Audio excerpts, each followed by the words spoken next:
Hey y'all, happy Sammy Super Soul Sunday. I hope everyone is doing well. This week, the world is still in shambles with the Black Lives Matter movement and protests happening right now. But I wanted to share some tips if you are a non-Black person of color or a white person, what you could do to help. So first of all, the biggest thing would be to say something, to be present, to record. So if you see something happening, say something. And if you don't feel comfortable saying anything, just record it if it's a wrongdoing. And just make yourself available, because this is new for non-Black people only because it's being televised. It has been happening for centuries, for generations. We as Black people know this, and brown people as well, we know this, but it's just now being put on mainstream news. And the reason it got that way is because somebody filmed these really harsh murders happening in the world. So just make yourself available. If you don't feel comfortable speaking, just be present, and try and correct the behavior, whether it's your friend or your family saying something wrong. Correct the behavior, have a conversation about it.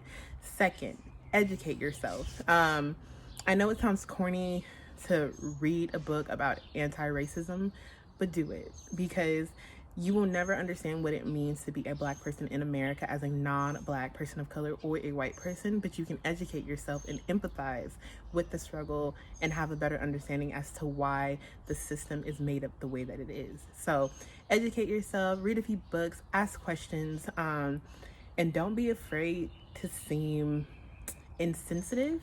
If you simply are just trying to gain knowledge of something, ask the question. It's really important, I think, to have those kind of ignorant conversations, because that's the only way you're gonna learn.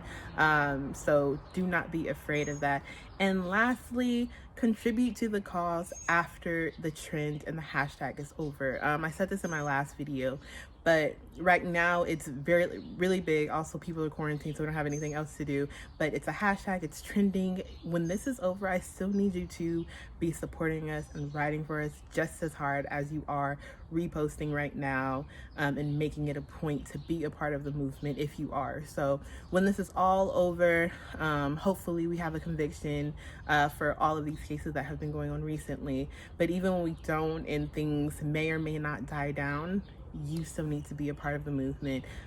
You can be Black for this short amount of time as far as being a part of it, but I have to live it. So just be a part of it, be present.